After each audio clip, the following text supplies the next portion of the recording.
কেন মানুষ টাকার পেছনে ছোটে? এটা একটা বড় প্রশ্ন। যদি আপনি কোনো শিশুকে জিজ্ঞেস করেন তোমার কেন টাকা দরকার, সে বলবে আমি জানি না, আমার হয়তো পরে লাগবে। কিন্তু নিজেকে নিজে প্রশ্ন করুন, কেন আসলে মানুষ টাকার পেছনে ছোটে? আজকে যদি প্লেটে খাবার থাকে, আপনি আজ নিয়ে দুশ্চিন্তা করা বাদ দিবেন, আপনি আগামীকাল নিয়ে ভাববেন। অর্থাৎ আখলাদা শব্দের অর্থ কেবল চিরস্থায়ী জীবন নয়, এটা দিয়ে বোঝায় এমন কিছু যা চিরকাল অবিরামভাবে তাকে বাঁচিয়ে রাখবে। অর্থাৎ মানুষ দুশ্চিন্তা করে কারণ যদি তার সঞ্চয় না থাকে সে হয়তো বাঁচতে পারবে না। অনেকে দেখবেন যখন তার স্টক অ্যাকাউন্ট ধসে পড়ে সে আত্মহত্যা প্রবণ হয়ে পড়ে, কারণ সে তার বেঁচে থাকার সাথে সঞ্চয়কে মিলিয়ে ফেলেছে। তার প্লেটে এখন খাবার আছে এর সাথে নয়, বরং আগামীকালের জন্য সে যে খাবার সঞ্চয় করেছে তার সাথে। আখলাদা শব্দটি দিয়ে এটাও বোঝায় সে কেবল এটা ভাবে না যে সে সারা জীবন বাঁচবে, বরং এটাও ভাবে যে ভবিষ্যতে এটা তার কাজে লাগবে। এটা ইখলাদ থেকে এসেছে, খুলুদ থেকে। তার ভবিষ্যৎ সুনিশ্চিত হয়ে গিয়েছে কারণ তার সঞ্চয় আছে, সে এত এত সঞ্চয় করেছে। এখানে আরেকটি ব্যাপার হলো, এই ধারণাটি স্মৃতিস্তম্ভ বানানোর সাথে সম্পর্কিত। দেখবেন মানুষ চায় মানুষ তাকে মনে রাখুক। যে বিষয়গুলোর কারণে মানুষ কাউকে মনে রাখে তার একটি হলো সম্পদ। কেউ যদি পরকালে বিশ্বাস না করে, তার জীবনের শেষ পর্যায়ে সে সাদাকা দেয় না, সে হয়তো মানব কল্যাণে টাকা দেয়, হাসপাতাল বিশ্ববিদ্যালয়ে টাকা দেয়, যাতে তার নামে স্মৃতিস্তম্ভ তৈরি হয়। এটাই তার জন্য একমাত্র বস্তু যাতে মানুষ তাকে মনে রাখবে। তাই সে অনেক অনেক টাকা আয় করে যাতে মানুষ তাকে এসব স্মৃতিস্তম্ভের কারণে মনে রাখে, যেগুলো নিছক পাথর বা মেটালের তৈরি জড়বস্তু দিয়ে বানানো। এই বিষয়টিও কোরআনে বলা হয়েছে। হুদ জাতির বিষয়ে বর্ণনাটি এসেছে। আল্লাহ আযজা ওয়াজাল্লা বলেন, আতাত্তাখিযুনা মাসানিআ লাআল্লাকুম তাখলুদুন। তাখলুদুন, তোমরা ভাস্কর্য তৈরি করছো এই মনে করে যে তোমরা চিরস্থায়ী হবে। এর সাথে চিরকাল বাঁচার সম্পর্ক কি? সম্পর্ক আছে। তাদের নাম, তাদের উত্তরাধিকার, তাদের স্মৃতি চিরকাল থাকবে। এইসব অপ্রয়োজনীয় স্মৃতিস্তম্ভ বানানোর পেছনে এটাই কি কারণ? তারা এইসব বিশাল স্তম্ভ বানাবে যা দিয়ে হাজারো লোককে খাওয়ানো যেত, কিন্তু না, তাদের এটা বানাতেই হবে। তাদের তো এইসবই সুন্দর স্থাপত্যের স্তম্ভ বানাতেই হবে। এটা কিন্তু মুসলিমদের মধ্যেও হচ্ছে। আপনারা বিভিন্ন গরিব মুসলিম দেশেও খুব সুন্দর সুন্দর স্তম্ভ দেখবেন, কিন্তু তাদের এটা বানাতেই হবে, কারণ এগুলো নাকি জাতীয় ঐক্যের প্রতীক। তাহলে যেসব গৃহহীন গরিব মানুষেরা স্তম্ভের পাশে শুয়ে থাকে তারা কিসের প্রতীক? তারাও কি আপনাদের জাতীয় ঐক্যের প্রতীক? সেখান থেকে কিছু টাকা তাদেরকে দিলে কি হতো? তারা এখন কি করবে? তারা কি সে স্তম্ভ খাবে? তারা এটা দিয়ে কি করবে? তো এভাবে টাকার অপচয় করা হচ্ছে। আর তারা বলছে এগুলো দিয়ে নাকি তারা তাদের জাতির মানুষদের কাছে চিরকাল বেঁচে থাকবে। এটা আসলে আমি আগেও এটা পড়েছি, আবার পড়ছি। এটা হচ্ছে পিরামিডের প্রতি একজন দার্শনিকের মনোভাব। তিনি এটা লিখেছিলেন। এটা একটা জাদুঘরে পিরামিডের ছবির নিচে লেখা ছিল। তার লেখাটা দেখুন, শান্ত এবং স্বয়ংসম্পূর্ণ, স্থির ও দৃঢ় পিরামিডের প্রতিধ্বনি অনন্তকাল ধরে বাজে। এটা মানুষের বেঁচে থাকার ইচ্ছার হাহাকারকে সংজ্ঞায়িত করেছিল আর সময়ের ঝড়কে ধরতে পেরেছিল। মানুষটা মারা যাবে, অন্তত তার বানানো পিরামিডটি সময়ের ঝড়কে ধরতে পারবে। অনন্তকালের প্রতি এটাই তার আকাঙ্ক্ষা, এটাই তার ইচ্ছা, যেন চিরকাল বেঁচে থাকা যায়। আল্লাহ এই ইচ্ছা মানুষের মধ্যে দিয়েছেন। এই আকাঙ্ক্ষা যদি জান্নাত লাভের প্রতি না হয়, এটা নিশ্চিতভাবেই নিজের ধন সম্পদ দিয়ে এইসব স্মৃতিস্তম্ভ বানানোর দিকে যাবে। কিন্তু আকাঙ্ক্ষা থাকবেই।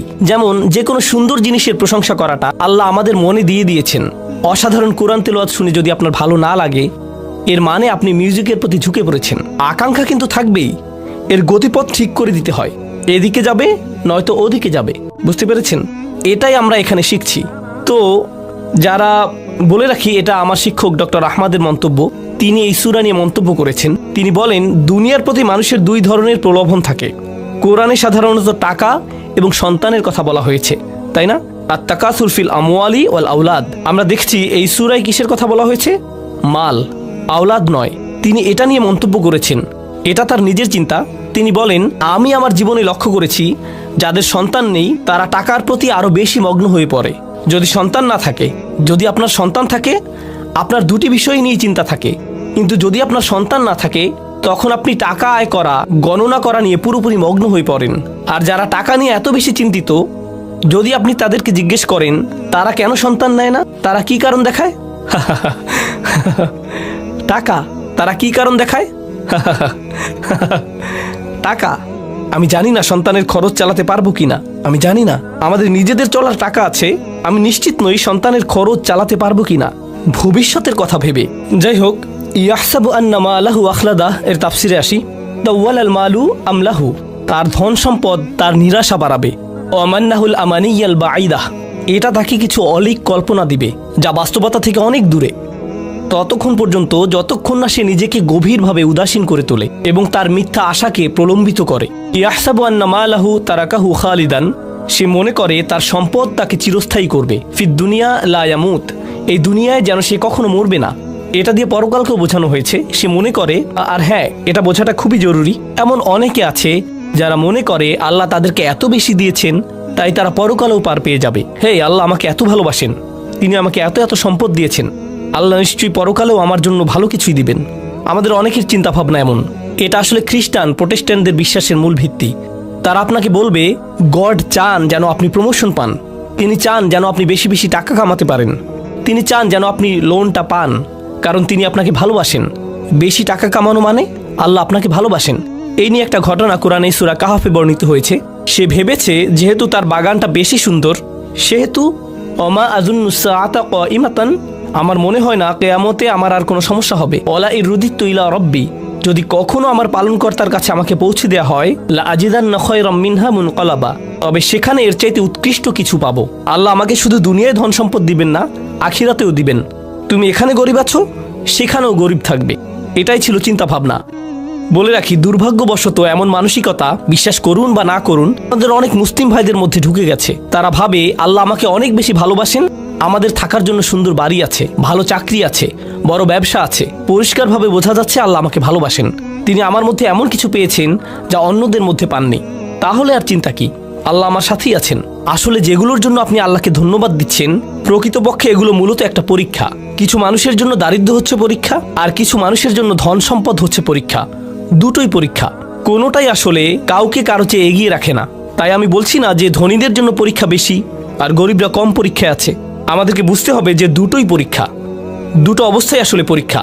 আল্লাহ আমাদেরকে এই পরীক্ষাকে অনুধাবন করার শক্তি দিন এবং আমাদেরকে এমন একটি জীবন দিন যেন আমরা এই পরীক্ষায় উত্তীর্ণ হতে পারি। ওয়ালাম আন্না আখলাদাহু ও খালাদাহু বিমান ওয়াহিদা, শাওকানি বলেছেন এখানে আখলাদা ও খালাদা শব্দ দুটির অর্থ একই। সুম্মা ফিত তাফসির উজুহু আহাদুহা, কিন্তু তাফসিরে এগুলোকে আলাদাভাবে অর্থ করা হয়েছে। ইয়াতামিলা আইয়াকুন আল মানা তুল আল মাল তাউল আল মাল আমলাহু, এর একটি অর্থ হতে পারে তার ধন সম্পদ তার আশাকে প্রলম্বিত করে, এজন্যই সে ভাবে যে সে চিরকাল বেঁচে থাকবে। আলাম ইয়াকুল ইউখলিদহু, তিনি এখানে বলেননি যে এটা তাকে চিরস্থায়ী জীবন দিবে। তিনি এখানে বর্তমান বা ভবিষ্যৎকাল ব্যবহার করেননি, তিনি অতীতকাল ব্যবহার করেছেন। লিআন্নাল মুরাদ ইয়াহসাবু হাদাল ইনসান, কারণ এর অর্থ হচ্ছে মানুষ মনে করে আন্নাল মালা দিমনুল্লাহুল খুলুদ ওয়া আতাহুল আমান মিনাল মাউত ওয়া কাআন্নাহু হাকামা ওয়া কাদ ফারাকা মিনহু অলিজালিকা যাকারাহু আল মাদি। তিনি এখানে যা বলেছেন তা হলো, এর কারণ হচ্ছে মানুষ মনে করে যেহেতু তার ধন সম্পদ আছে, এই দিয়ে প্রমাণ হয় আমি পার পেয়ে গিয়েছি, আমাকে আর ভবিষ্যৎ নিয়ে ভাবতে হবে না, কারণ আমার টাকা পয়সা আছে। অর্থাৎ আখিরাতের সতর্কতা, ভবিষ্যতের সতর্কতা তাকে ভাবায় না। তার মাথায় শুরুতেই যা আসে তা হলো আমি ঠিক আছি, আমার কোনো সমস্যা নেই, অন্যদের এসবে সমস্যা হতে পারে, আমি পার পেয়ে যাব। কেউ কেউ আবার ভাবে, এই সূরার তাফসিরে মুফতি আহমদ শফি এটা বলেছেন, এটা রেকর্ড করা আছে। তিনি বলেন কিছু মানুষ আছে তারা ভাবে তারা জান্নাত কিনতে পারবে। যখন তাদেরকে সতর্ক করা হয় তারা ভাবে আমার তো অনেক টাকা, যদিও আমি আল্লাহর হুকুম মানছি না, তবে আমি এর একটা ব্যবস্থা করে ফেলবো।